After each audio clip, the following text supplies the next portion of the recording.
Welcome to UATV. Now, joining us in the studio is Nataliya Moussienko. She is the author of the book Art of Maidan. Nataliya, thank you very much for coming in today. Oh, hello. Thank you so much, Tom, for having me here. Oh, you're welcome. Please, can you tell us firstly a bit about this project that you're involved in, the Art of Maidan? For me, it is a great project, and I'm sure it's really a great project.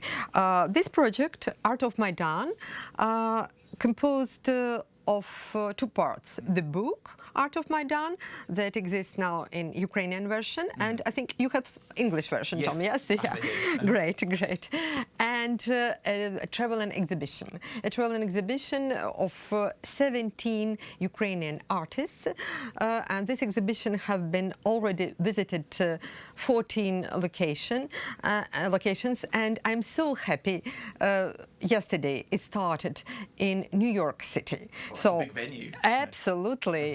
It is a Ukrainian museum in New York City, and I think every artist, every exhibition, every curator would like to go with exhibition to New York City, and we did it. And well, congratulations. Oh, thank you so much. Can you tell us a bit about the artwork itself? When you say the Art of Maidan, what sort of themes are in these sorts of art pieces? It's a very interesting topic, and it is very difficult to give you a short answer, Tom. So I can just tell me it's enough. Yes, yeah. Art of Maidan, especially these days, we once more remember the events of Maidan, and these days we remember the tragic events of Maidan. But artistic explosion of Maidan started from its very first moments, from the very first days. And in Maidan we had practically all genres of art, and it was fascinating.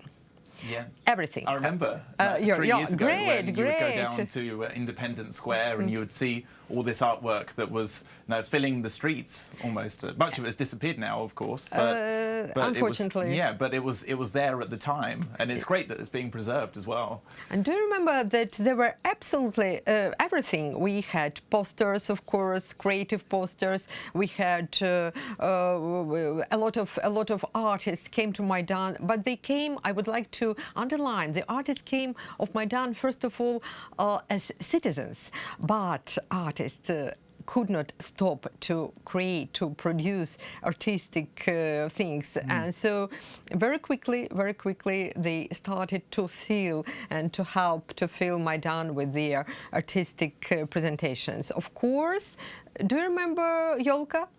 I don't exactly. What was it? I mean the central. Oh, sorry. Yes, of course. It was there for like a couple of months after. Of and course. It was filled with like posters. Absolutely, and I would say that it is the main artistic presentation of Maidan. It was, and I hope that in our future museum of Maidan, they will reconstruct this Yolka, and we shall see it once again like an object in museum. And so there were a lot of great installations. And do you remember barricades of Maidan? Yes, yeah, of course. And I can say that they, at first, of course, they serve also like artistic installations. And one of them, my favorite, was I called it geographic installations. Oh, really? Which one was that? I don't know if you remember the people who came to Maidan. They put such a small wooden plates and inscribed the name of the cities, villages, and even of the Kiev districts, and you could see there all geography of Ukraine. Did you put some from the United Kingdom there? I think I did take a couple of items from the United Kingdom, like traditional things like tea, but never artistic artwork, I'm afraid. But this is what you include in your book as well. And you said before we went on air that it's important that everybody is included in this. Absolutely. I think one of the main slogan of the revolution was "drop in the ocean." I'm sure this book also is a small drop in the ocean of that artistic explosion. And my aim was to collect others' drop in this ocean, because from my point of view, it is very important to not only collect but to preserve these names, these people. I don't speak about some names, renowned names. I speak about everyone. But the ordinary people who went to the streets. Exactly. Because very important, the very important thing in Maidan was, well, equality maybe is not a good word for it, but democracy. Yeah, thank you so much. Thank you so much. Yeah. It was the main idea of Maidan, democracy. Which is interesting because now in Ukraine, people are fighting for democracy. And in parts of Europe, now there's this movement the other way as well, towards a more sort of authoritarian, isolationist position. Well, that's very interesting. And I also wanted to ask you about this cultural revolution as well during Maidan. You said that yours is a drop in the ocean. How important, though, is this in general, this cultural revolution that's happening? Because this cultural revolution helped, of course, to the process of the democratization, and the artistic explosion helped to for unification of people and for unification of people from the different part of Ukraine. It's very important. And now we are when we are presenting our exhibition, our travel and show in the different part of the world and the different part of Ukraine, we see the absolutely different perception of people, and through these artistic explosion, through these artifacts, they found different messages of Maidan. It's very important for us today, especially when we're trying to launch this cultural diplomacy project. And what sort of messages? Because you said you've had a number of exhibitions already in the United States. And what sort of feedback have you actually had from people who have visited your exhibition? Did they have perhaps a perception of Ukraine that they'd never had before, for example? Absolutely. First perception is a big surprise. Because we have been to the different locations in the United States. We started from the Woodrow Wilson Center in the very center of Washington, D.C. Of course, the audience there is very interesting. We have scholars there from the whole of the world, and the different scholars have their different perception in different part of the world. They have different perception of our revolution, and this exhibition, this show, helped to show our revolution first of all, as a very positive, energetic, and democratic event. Yeah, and this is very important as well, actually, because often in the news, when people talk about the revolution in Ukraine, they see the final couple of days of the revolution, but actually they miss up the actual uprising itself, which was 3 or 4 months. You know, people waving these European flags and Ukrainian flags and wanting this sort of democracy. And you've been traveling around the world as well. What do you think of Ukraine's efforts for with this cultural diplomacy? Why is it so important for Ukraine? I think that cultural diplomacy is very important for Ukraine, because we are cultural diplomacy. Practically, we are producing and transferring a positive image of Ukraine, a creative image of Ukraine. As you have already mentioned in the news,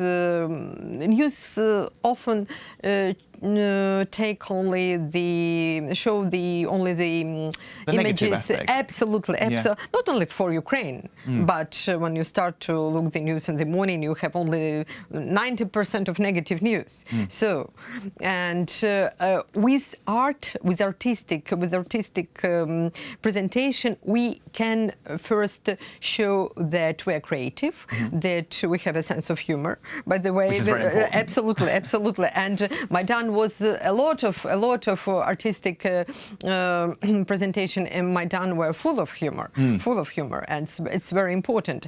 Maidan was not dark as different media created these dark images. It was inspiring, it was artistic, it was full of humor, and of course it was unfortunately full of tragedies. So, and we want to show the different faces of Ukraine through the different phases of Maidan, and this is a very interesting topic because everybody know about the Great French Revolution, and I'm sure for the centuries the pupils in different countries will study about the Ukraine and Maidan. Well, I think they will indeed. And can you talk about a bit about your exhibition itself? You've been to, well, you said 14 countries, which is amazing, really. What was your favourite exhibition that you've done? Oh, total, that was my favourite was well, it's very difficult. Well, you were talking about Venice because you've been to Venice as well. No, we have not been. But it's very. Oh, the Vatican. Sorry, the Vatican. Yes. Venice is very good direction. We shall go there. Now, we were really concentrated on the abroad, on the United States, and now I hope we have an interest from the different universities of the United Kingdom, and I hope, Tom, you will help us also with the promotion of the it's a great in the United Kingdom. Very interesting that because these presentations are distributed in the internet, the scholars from Oxford and Harvard, they found me via internet. They wrote me letters, they came and they tried. It's very interesting when you're speaking to students, from abroad, that they are interested to investigate, to making research on the Maidan events, especially on Maidan of art, because there are a lot of different aspects how to present Maidan, but of the presentation of Maidan through art. Yeah, and why are they interested? No, did they give you a reason why particularly? I was really very surprised because I was thinking maybe they are native Ukrainians. No, nobody of them. Nobody of them. They are interested because of this. They started to be interested in Maidan because they saw and they found, they have heard about this artistic expression of Maidan. Yeah, well, perhaps it was because it actually made this sort of creative revolution in itself, because if anyone comes to Kiev now, they see a lot of these murals on the side of the Soviet-era buildings, and every time I leave the country and come back again, I see a new mural on the way here. Absolutely. And this is really interesting as well. So you think that the revolution was part of this, almost? Yes, of course. The murals, it's public art, and the cities where the citizens can have this freedom of expression, so they have these murals. And very interesting to note that this cave muralization, started after Maidan. Yes, absolutely. I mean, there were a few around, but certainly not as many as there are today. Absolutely. There are. It's the topic of our next meeting, Tom, of course. But it's very, very fascinating, and you're absolutely right. It's a very interesting moment. And my final question to you: what's your dream for your project? Where do you think you'll take it next? It's a very interesting question. Well, next we are we were invited to Australia, and because it's very long way, it's really it's an ambitious project. Ambitious project.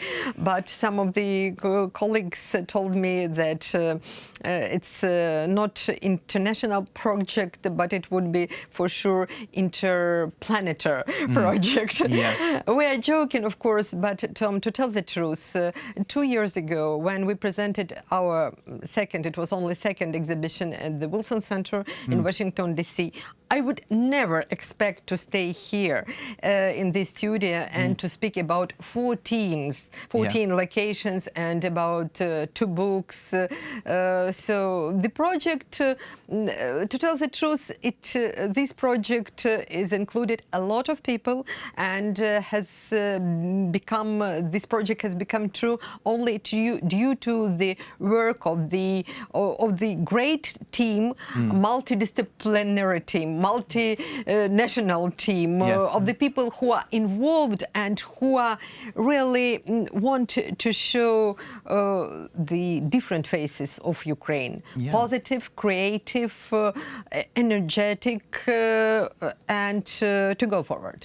Perfect. Well, congratulations on your project, and I wish you all the best with your future exhibitions. Nataliya, thank you very much for coming into UATV. Thank you so much to have me here, Tom. Thank you. Thank you.